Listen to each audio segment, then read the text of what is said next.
Shëndetje të nderuar, emisioni Rruga Drejt dhe këtë tentë është bashkë me ju.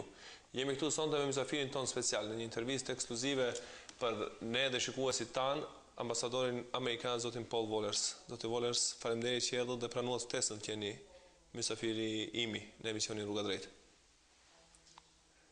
Ndëretnike, it's a great pleasure to be here on your program. I've watched it from time to time, and I'm glad to be one of your guests. If I can watch myself sometime. Thank you. Është kënaqësia ime. Zoti ambasador, jeni në fund të mandatit tuaj këtu në Maqedoni. Do ta filloj këtë bisedë me pyetjen se si e gjetët dhe si po e lëni Maqedoninë tani kur po përfundoni këtë mandat. Well, as you know, I had been here in Macedonia once before for 3 years as the deputy chief of mission. So when I came back in 2011 as ambassador, it wasn't my first time here. So I think I found what I expected. I think when you look at a country as a diplomat, you need to have a long-term perspective. So I knew a little bit about what to expect. I knew that Macedonia is a country, I think, of great potential, with people who work hard, who are educated well, who want to move forward. They see their future, I think, in the West. But there are also problems here as well that need to be worked on, both in terms of democracy issues, in terms of ethnic issues, in terms of economic development. That's what I expected, and that's what I found. And I think we've made progress while I've been here, but there's much more to be done still. So there will be continued challenges in the future, but I'm confident that Macedonia will overcome those challenges and do very well. Do flasim për politikën e brendshme dhe zhvillimet e fundit. Sigurisht jemi në një krizë permanente. Politike në vend. Opozita vazhdon të bojkotoj institucionet në vend dhe sa gjithë kjo dëmton shtetin dhe pasi nuk kemi lëvizje pozitive në këtë drejtim. Well, I think the lifeblood of a democracy, any democracy, is dialogue. Whenever you have a country with many different groups, many different political parties, ethnic groups, religious groups, whatever, you're going to have differences of opinion, different ways to approach the issues, and that's normal. That should be expected. But in order to overcome those, you then have to talk together. You have to work together. You have to have dialogue. That's the lifeblood of democracy. And I think there's obviously a problem when you don't have that. And so I would encourage and have encouraged all the parties, all the leaders to spend time together, to work together, not to expect to win every issue. You have to have compromise, which is, I know, difficult sometimes in this society. You can't win every battle. You have to get parts of what you want and allow somebody else to have something as well. So that's very important in any democracy. I think we're seeing some of those problems here now. But I'm confident that that can be overcome. I also believe it's very important for citizens to be involved. And that's why we've been very involved here in trying to encourage civil society, in trying to encourage citizens to be involved, to push their leaders, to demand accountability from their leaders. Because if people, the average citizens, the average voters don't get involved, democracy won't be very successful. So you have to have good activity from the citizens, and you have to have dialogue, accountability, and compromise by the political leaders. Në vend se të kemi dialog, për cilin edhe ju flitni edhe opinioni më i gjerë flet ndoshta e pret, se vetëm përmes dialogut mund të arrihet në një zgjidhje e kësaj situate, apo ngërshi politik në vend që ekziston, ne nuk na ndodh një gjë e tillë dhe kemi vazhdim të inateve mes politikanëve. Tani më në kuvend dihet është marrë vendimi i komisionit që duhet ta aprovojë edhe kuvendi, që ndoshta të merren mandatet e deputetëve të opozitës, të cilët bojkotojnë parlamentin. Çka do thotë kjo nëse ndodh në realitet për situatën e brendshme politike? I don't think anybody in the end, my guess is nobody in the end really wants that to happen. Everybody would like to see some reconciliation. They would like to see some a way to get back to dialogue. I think people on both sides want that. Now, obviously, both sides have different demands or different requirements to get back to some sort of bipartisan dialogue. But I think in the long run, for the health of the democracy of Macedonia, whether it's in the parliament or outside the parliament, we have to come back to some sort of a situation where you have all the parties involved in a dialogue. I'm not sure that renouncing the mandates would do that. I don't think anybody really knows, but I think the key is to get everybody to agree on some way to bridge their differences. And again, no one's going to get 100% of what they want to get to that point. Compromise is really the name of the game in democracy. I think both sides have to be prepared to compromise, to give up something, to get back together and talk. Pikërisht këtu se nuk mund të shkohet me kërkesa maksimaliste dhe nuk mund secili të fitoj në fund atë që kërkon. Pyetja ime radhës ishte se si shihni ato 5 kërkesa që i ka vendosur opozita në tavolinë dhe për cilët fatkeqësisht nuk ka dialog me pushtetin për ato kërkesa të opozitës. Well, I know that as far as I understand, it agreed more or less on 4 of those demands. So the 4 were not tremendously controversial. It was the 5th demand for a technical government, which was the stumbling block. I think there are ways to get around that. I mean, you don't have to necessarily agree to all of the demands or the topics, but at least you can agree that maybe this is something worth talking about. See, what do you want? Why do you want it? What's the reason for that? That doesn't mean you have to agree to it, but I think to have dialogue, you have to be at least willing to discuss everything. That doesn't mean you'll give up on everything or that you'll give something to the other side, but it means you are willing to have some give and take and see what you can come up with. You never know. Surprising things can happen when you sit down and actually talk. Ajo që nevojitet është të ulën, po fatkeqësisht nuk I shohim të ulur. Shpresojmë se do të vijë edhe ajo ditë që t'i shohim të ulur liderët politik për të marrë vesh për mos të marrë vesh si ka qenë deri tani fatkeqësisht. Në një rast, nëse nuk gaboj deklarohet se politikanët e vendit më shumë mendojnë për veten se sa për qytetarët. Nëse nuk gaboj, unë do ta citoj këtë deklarat, edhe besoj se është korrekte ky përkthim I juaj, e keni dhënë në shtator këtij viti këtë deklarat, ku thatë se fatkeqësisht në shumë vende friksohem them se edhe në këtë vend shpesh shoh lider që kërkojnë interesa afatshkurte politike për veten dhe partitë e tyre politike duke shfrytzuar konfliktet në vend se të punojnë për qetësimin e tyre. Dhe sinqerisht kjo është receta për mos suksesin e një vendi.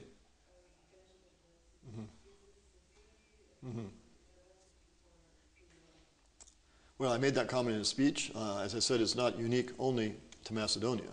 There are many countries where people focus much more on the short-term interests of their party or of the leader itself and fail to look, I think, at the long-term interests of the country that's involved. And that's what political leaders in this country, like all countries, should do. They want to look at what's best for Macedonia, all the people of Macedonia, whatever ethnic background, religious background, political background, what's good for all of them for the future. I think all the people of Macedonia, all the citizens want essentially the same thing. They want to have a stable, secure country, good education for their children, good health care, a way to live a peaceful life and realize their dreams. And the government needs to work to reach that goal.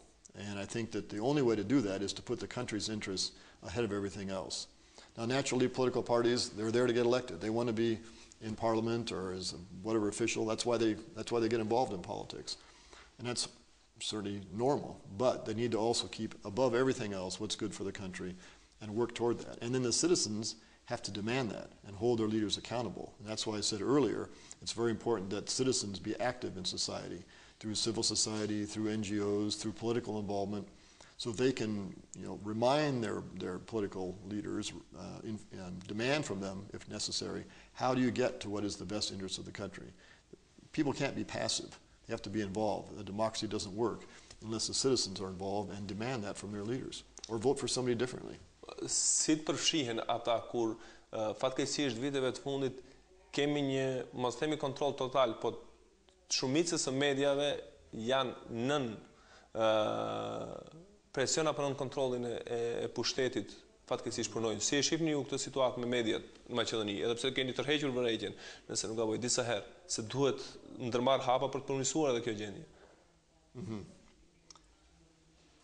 Well, it's true. I think the media in this country has not always been the most responsible and the most has not in the best way portrayed everything that's going on in the country and been the most open. But we have the show here, for example. There are other opportunities out there. There are lots of online outlets.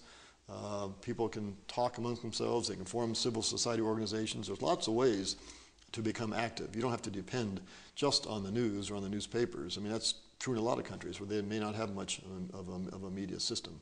But there's always a way to get your views out. There's always a way to get out when you're campaigning. A political party can campaign door to door, meet the people directly. I never want to underestimate the ability to get out and get the people informed of what's going on, and your show is a good example. Në kohën e fundit, këto javët e fundit, opinioni I gjerë në Maqedoni është në një pritje ose në një presion se çfarë do të ndodh këtu pas paralajmërimeve të opozitës se ka shumë dokumenta, afera që i quajnë edhe me fjalë një bombë që do të shpërthej edhe nuk e di çfarë do të ndodhë. Si shihni ju këto paralajmërime dhe këtë situatë që është krijuar tani këtu në Maqedoni? Yeah. Well, I don't know if there is a bomb, if there is, what's in it, or what will happen with it. I have no idea, other than what I read in the media, like everybody else. I think the fact that everybody seems so intrigued by this, fascinated by this, almost obsessed with this in the news is an indication that people perhaps have a certain lack of trust in the system. Otherwise, they wouldn't think much of this. And again, that goes back to the idea, I think that people have to have trust in their leadership, trust in their politicians. They have to know that the political leaders want what's best for the country and are working for what's best for the country.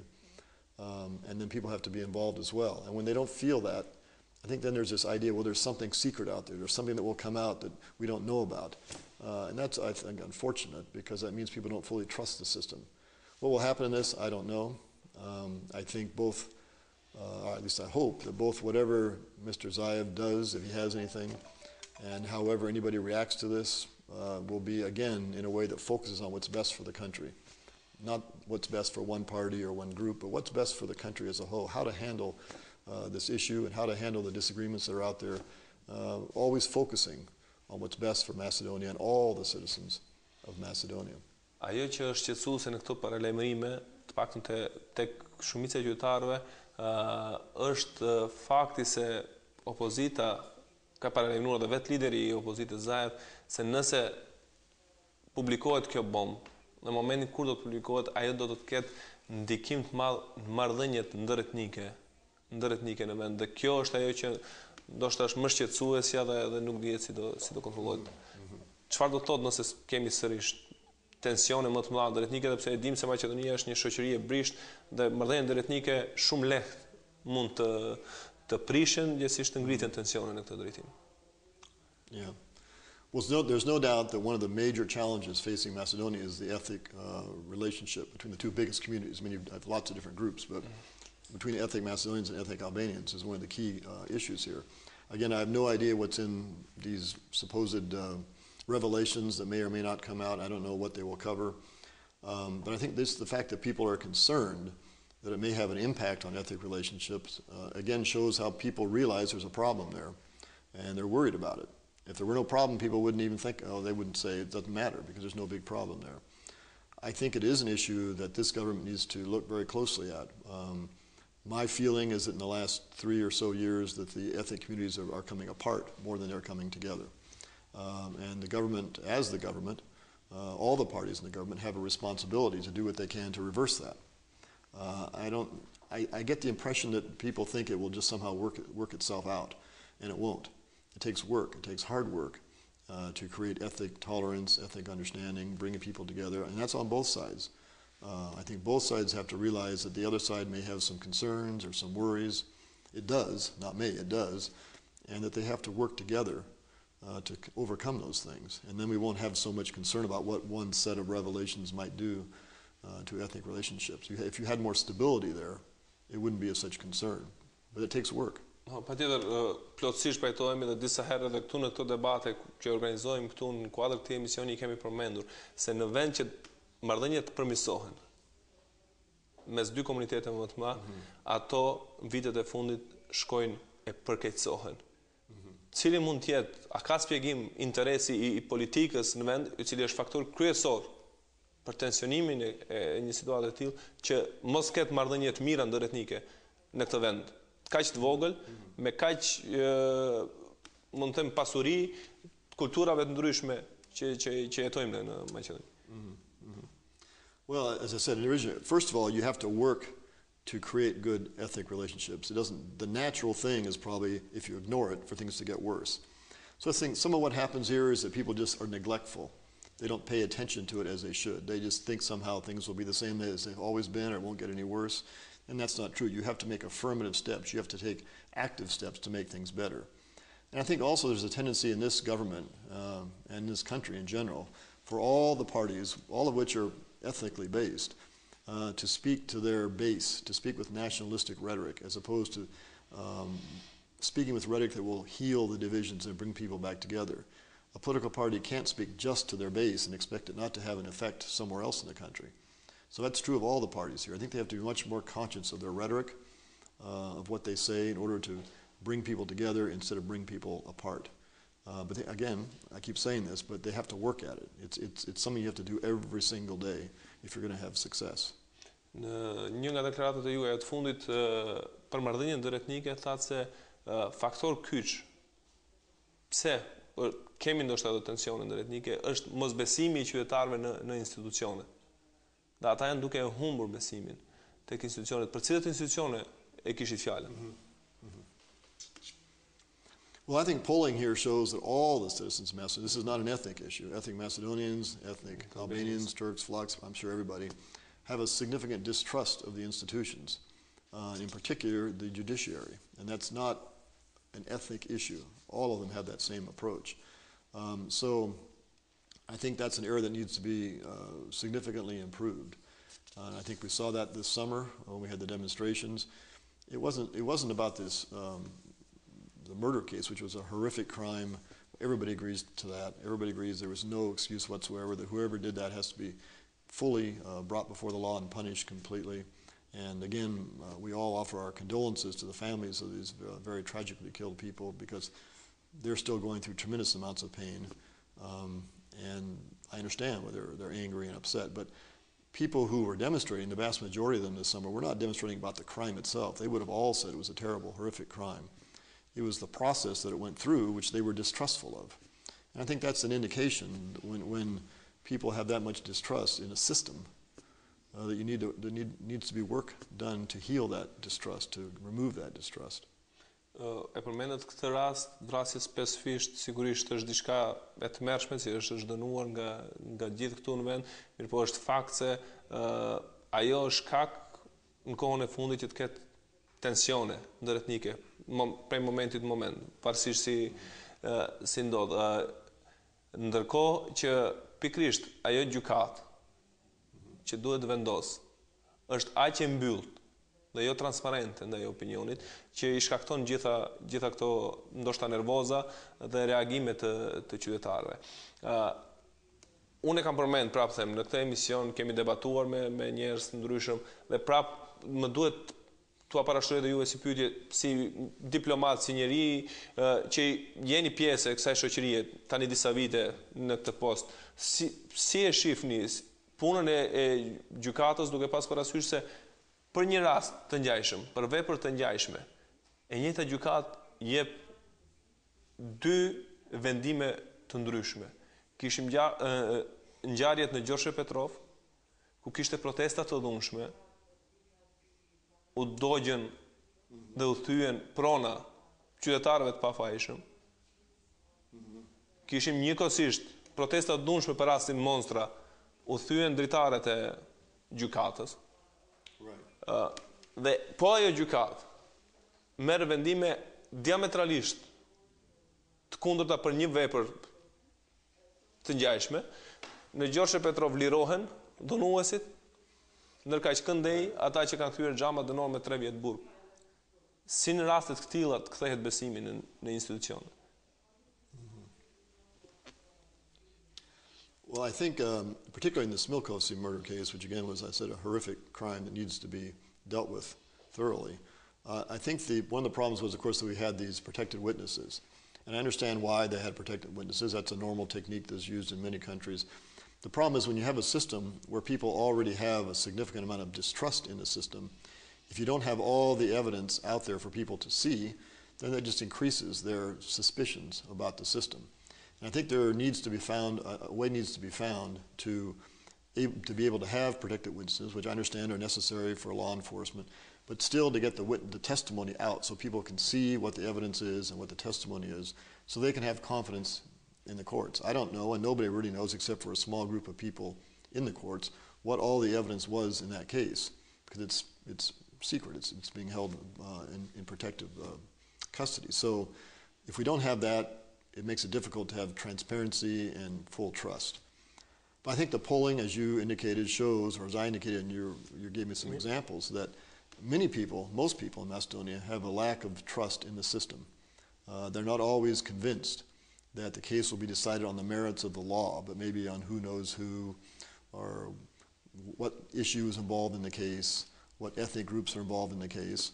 Now sometimes I think those suspicions are not in fact founded, they're just exaggerations, but when you have a sense of distrust already, it can grow for no particular reason. And so I think that's an area that this government and every government needs to work on here to increase the trust of the people in the system.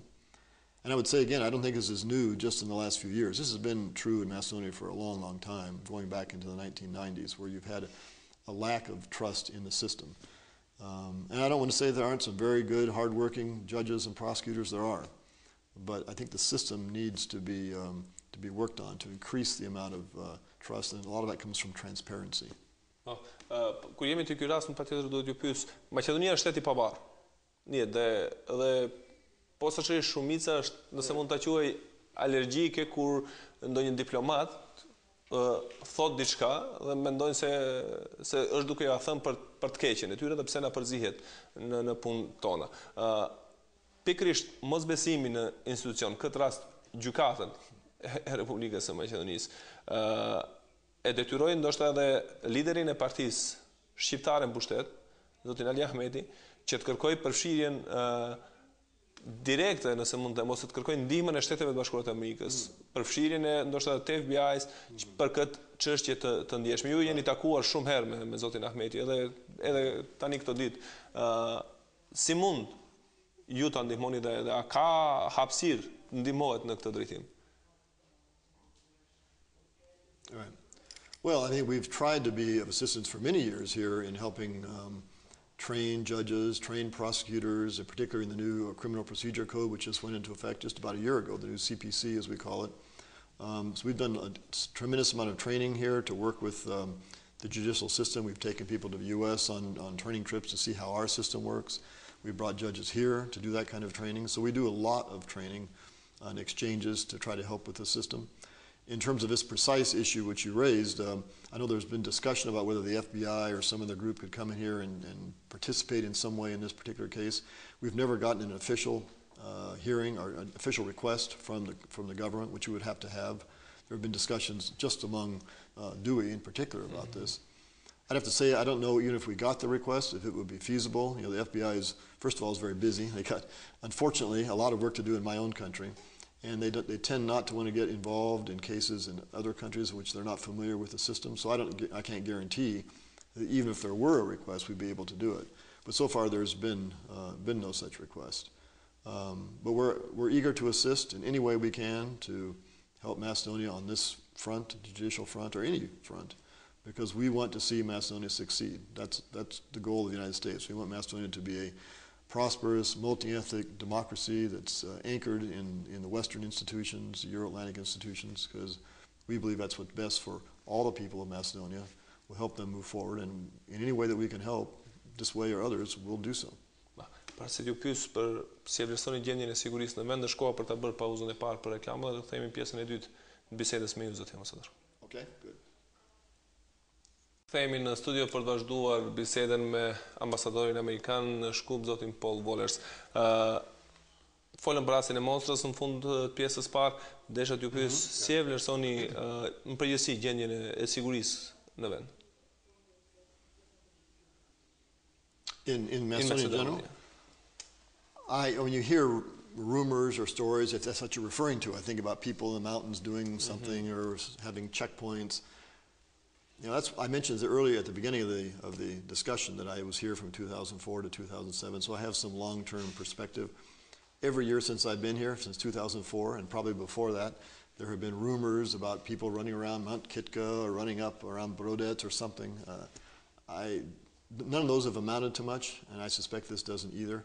I don't think that the internal security situation in Macedonia is a significant problem right now. I'm not saying there isn't somebody somewhere who has bad ideas, but there's always these rumors, and I think sometimes the media plays them up a little bit for whatever reason, and maybe there are certain people who find it to their advantage to pretend that there's a security risk here. But I think, you know, the vast majority of people here are law-abiding citizens who want, as I said before, nothing but to go about their day-to-day lives and live out their dreams and have good education for their children and start a new business or whatever it is they want to do. They don't have time for causing sort of security problems here, and I hope that will continue. Një çështje tjetër e ndjeshme sigurisht ajo është edhe që ndoshta nuk është ndodhur afër neve, mirë po në përgjithësi shqetësim global është ajo që ndodh në Siri dhe sigurisht në Ukrainë. Maqedonia miratoi një ligj të ndëshkohen personat që shtetasit e saj që do të marrin pjesë në lufta apo konflikte të jashtme, ju disa herë potencuat organeve kompetente se duhet të implementojnë ligjin, jo vetëm të miratojnë ligjin. Si e shihni këtë situatë? The law on foreign fighters in particular. No. Yes, well, first of all, I think that Macedonia has been a very clear member of the large 54 or 55 nation coalition against ISIS, ISIL, and the violence that we've seen, unfortunately, and the terrible atrocities that we've seen recently in the Middle East. So Macedonia is a strong member of that coalition. They have expressed their support for the new government in Iraq. They passed this new law against foreign fighters, and they've been, I think, a very full member of the coalition so far. The law which both prohibits people going to fight and also supporting it or encouraging people to go, I think is a very good step forward for Macedonia. It's a model for this region. But I think the law itself, you can't arrest perhaps everybody who might be involved in this. You have to also look at how to prevent it. How can you educate people? How can you train people so that they will realize that this is not the way to solve problems before they even want to go to take part in an event like this? So I think you need to combine law enforcement with training and with education, helping young people in particular understand why this is not the way to go, help with unemployment. Many of these people who've gone from many of these countries are unemployed or dissatisfied with life in general. If you can solve some of those other problems, they're less likely to go to participate. And then if they do go and they come back, you have to also reach out to those people and somehow deprogram, prevent them from engaging in violence from what they may have learned while they were there. It's obviously something we worry about. It's a global problem. It's not unique to Macedonia. It's not even unique to the Balkans. It's all over the world, including in my country. It's a global problem, requires a global answer, and I think this coalition of which Macedonia is a part is a first step in dealing with this problem. Do të kthejmë prap politikës këtu në Maqedoni dhe në kontekst marrëdhënieve mes dy komuniteteve më të mëdha. Do të përmendi rastin me atë që ndodhi gjatë fushatës për zgjedhjet parlamentare dhe presidenciale. U lansua nga Partia Shqiptare në pushtet ideja e presidentit konsenzual, gjë e cila kuptohet nuk u realizua, mirë po edhe për atë, fatkeqësisht fajtor kujdestar, kushtimisht në pjesa Maqedonase, një pjesë e opinionistëve në Maqedoni, Maqedonas, thonë se ajo ide ndoshta është ide e amerikanëve që kanë dashur përmes shqiptarëve ta shtyjnë këtu në Maqedoni. Mirë po duke lënë anash gjithë këto, demokracia amerikane është model për botën. Ajo që ndodhi me zgjedhjen e Obamës është diçka që është përshëndetur nga gjithë. Ndërkaq Maqedonia është shtet nga viti 1990, ndërkohë që dikush ende e shef si pengesë nëse shqiptar mund të bëhet president i shtetit, të jetë në krye të parlamentit, apo të ketë ndonjë nga postet që ende janë të paprekshme për komunitetin e dytë, për nga mallësia këtu në Maqedoni, siç janë Ministria e Financave, Ministria e Punëve të Brendshme. Mendoni se ka ardhur koha për një ndryshim të tillë që edhe këtu dikush ta kuptojë realitetin?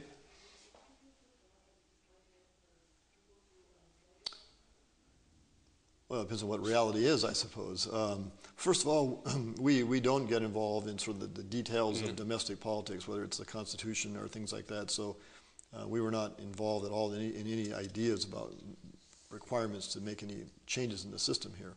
But I would say, President Obama is a good example. But again, if you look at our history, it took more than 100 years from the time of our Civil War, which was fought over the issue largely of slavery, for an African American to be elected. So you've only been around 20-some years, so it took us a long, long time. So it's not as if everything was solved immediately. Nothing like this is solved immediately. It takes time.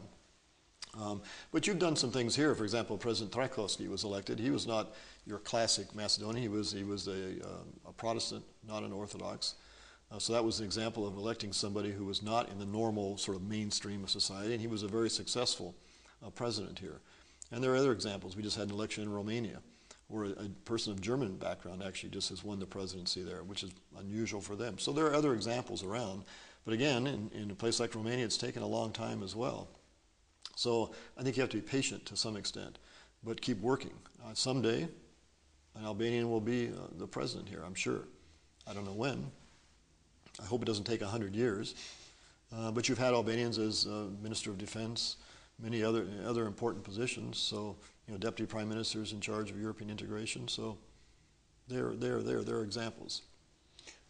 Sigurisht, ekonomia e çdo vendi është shtyllë për zhvillimin e saj të tjetërshëm. Si e shihni gjendjen ekonomike në Maqedoni?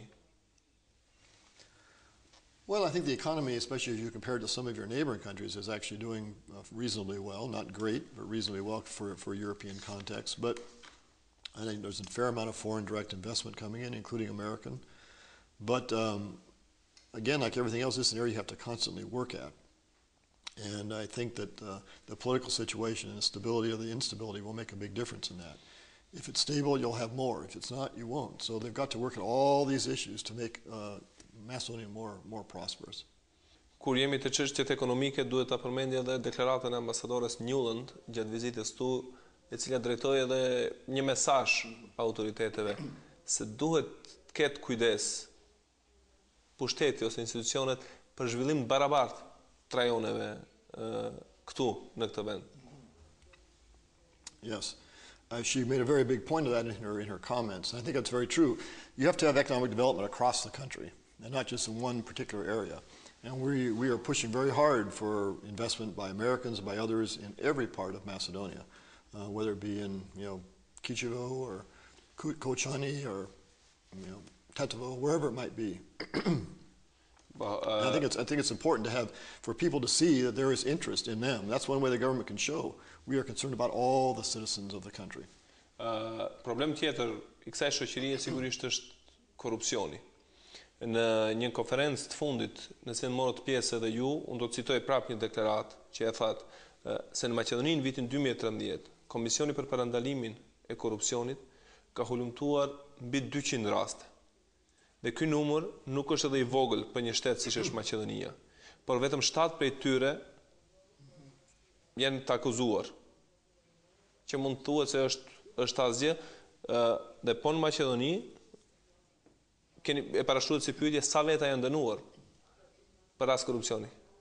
Thatë se është zero dhe është dëshpëruese dhe nuk është qesharake një situatë e këtillë. I remember that speech very well, and I think I was comparing it to Romania, actually, where they've also had significant corruption problems. And a sign that they have made progress because they have had very difficult corruption problems, and they've focused on it and made an effort. Here, I think there's been less of an effort, and that was the numbers I was pointing to. There has to be more of an effort. You can't just say, well, there is corruption and maybe in this group, but then not do anything about it. You have to follow through. And that's one more way to get the trust of the citizens. If they see that the government is doing something, not just talking, but doing something about corruption or other issues, you will have increased trust by the citizens in the institutions. And we all know there's corruption. There's corruption everywhere. There's corruption in my country. I think in that same speech I mentioned that in my country there have been tens of thousands of cases of corruption, and they've been prosecuted. And they're very big scandals sometimes at very high levels. But we realize that corruption is wrong and we attack it and do something about it. So even though people know that there's unfortunately some corruption, they're also confident in the system that people will take action to stop it. And that has to happen here as well. And that just means a consistent effort by the government to deal with this problem. And again, that's not unique to this current government. That's been a problem here since independence. And it's a problem through the whole region. It's not unique to Macedonia. That's why I use Romania as an example, because they have some similar background, but they are moving toward taking some of these significant steps. And the same can be done here. Na ka ngelur të flasim në këtë pjesë të fundit të intervistës vetëm edhe për politikat e jashtme të Maqedonisë. Pengesa kryesore vazhdon të jetë çështja e emrit, edhe njerëzit janë lodhur edhe me këtë çështje e cila është pengesë e fundit e Maqedonisë për integrim në NATO dhe Bashkimin Evropian, a mund të pritet diçka pozitive në këtë drejtim? Cilat janë përshtypjet e juaja si ambasador? Well, I certainly hope so. As you know, the United States is strongly behind Macedonia joining both the EU and NATO. For NATO in particular, the name issue is the only block to joining. We are fully supportive of the Nimitz process through the EU. We will support whatever the two countries come up with in terms of a compromise name. We're not going to enforce something. We can't force it on you, but we will be there to assist in every way possible. I think it's for the best interests of both countries and the region to move Macedonia forward into the Euro-Atlantic Alliance and NATO and the European Union. The name issue obviously is the one single factor, particularly for NATO, and that's going to require some compromises on both sides to reach a solution, but compromises that will be tiny compared to the huge payoff that will result for all the citizens of this country if you can get into those institutions. So it's all in the interest of the government to pursue that. I think they have shown signs of interest and flexibility.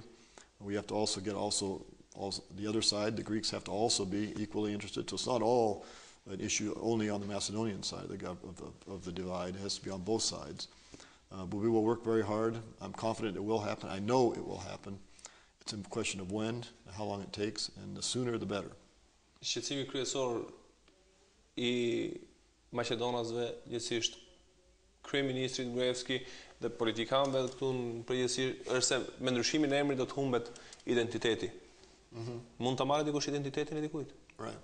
And I've said before that nobody can deprive you of your identity. You are what you are. Ethnic Macedonians are ethnic Macedonians. And a change of a name of the country does not change their identity. It just changes the name of the country itself. And I think that if Macedonians are forward-looking, looking at where they're going in the future, and not worrying about the past, they will think more about what they can be as Macedonians in the Republic of Macedonia. And those possibilities are unlimited. And a slight change in the name does not change what they are. I'm an American. If you change my country's name, I'm still going to be an American. So it won't affect their identity. And we don't want it to affect their identity. Për shkak zgjatjes së zgjidhjes së këtij problemi dhe deklaratave të zyrtarëve këtu, përshtypja është se sikur pushteti, gjithsesi institucionet si presidenti dhe kryeministri kanë filluar ndoshta të kërkojnë edhe alternativa tjera. Ta shohin se alternativë ndoshta edhe bashkëpunimin me vendet e lindjes, dhe sa është kjo e shëndetshme për një vend që është në mes Evropës. Gjendet dhe a ka Maqedonia alternativë tjetër përveç NATO-s dhe Bashkimit Evropian?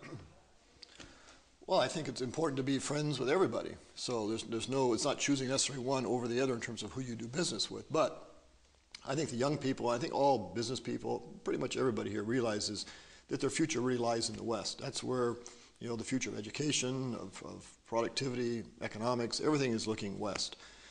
That's where the name of the game is, so to speak. And so that doesn't mean you can't have activity and involvement all over the world. That's fine. But in general, I think the thrust is to move and look westward, and I think we've seen that all over Europe. And certainly the young people here are very westward looking in terms of IT, in terms of education, where they want their future to be. So I think that's the theme that the government should be looking at. Cilat janë sfidat me cilat do të ballafaqohet Maqedonia në periudha fatshkurte për ju pyes? Short term, well, I think that economy is one thing, to develop the economy to create more jobs, more prosperity. Democracy, as I've said before, creating a sense of trust among the citizens and the political parties as to how this country operates is very important. So people trust the institutions and they're willing to invest in them, whether it's the judiciary, whether it's the media, all these sorts of things. That people have to believe that everybody wants what's best for Macedonia. All the citizens have to believe that. If they do, they will work together to make it a better country. I mean, this is a multi-ethnic country. That's a fact. You've got to learn to live together. You're all here. And together you can be a very strong country. Its diversity can be a great strength. But I think it's important people have to work at it, as I said before, every single day. And that's the challenge, I think, for Macedonia. Mirë, zoti ambasador, nuk do t'ju pyes ku dëshironi ta shihni Maqedoninë, por po ju pyes ku realisht ajo po shkon me këto politike që është duke u hequr.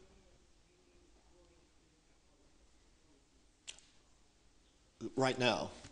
I think the goal of this government and the goal of every government since 1991 has been to join EU and NATO, the Euro-Atlantic community. I think that's where this country is headed. There will be bumps along the way, turns and zigs and zags, but that's where Macedonia is headed, without a doubt. Kolegja juaj në Prishtinë, Jakobson, jo me gjuhë diplomatike, ju drejtua politikanëve atje, që në fakt dha një rezultat. Kemi lëvizje të ngërçit politik atje. Ju jeni thamë në fund të mandatit juaj, cili do ishte mesazhi juaj për politikanët e këtij vendi? It would be the same one I've already mentioned. It would be you have to do what's for the best interests of all the people of Macedonia, not just what's in your short-term interests or your party's short-term interests. When history writes the books about Macedonia, they will say who did what for Macedonia, who helped it move forward, who didn't help, who helped it move backwards, or who tried to move it backwards. So if they want to see their names in the history books in a very positive way, what can they do to move Macedonia forward for all the citizens of Macedonia? That's the key. Por mesazhi për qytetarët e saj, cili do të ishte? For the citizens, you have to be involved. You have to say, this is what I want my country to be. I'm going to demand accountability from my leaders. I'm going to be involved. As I said before, civil society is absolutely key. I'm going to say, this is what I want, and I'm going to work for it. I'm going to agitate for it. I'm going to campaign for it and make this country a better place. Ambasador, ju faleminderit, ishte kënaqësia ime të jeni mysafir i imi në këtë studio dhe sigurisht do t'ju dëshiroj sukses në jetën tuaj politike, pavarësisht ku do të shkoni pas këtij posti që e keni këtu në Maqedoni. Thank you, but I will always remember Macedonia. It's been a great tour here. My family and I have really enjoyed it tremendously. We will always have a spot in our hearts for Macedonia. Ju faleminderit edhe një herë. Thank you. Juve nderuar shikues, ju faleminderit për momentin me cilën ndoqët. Bashkë mirupafshim, shifemi në të njëjtën e ardhshme në të njëjtën kohë në frekuencat e televizionit Alsat. Bashkë mirupafshim.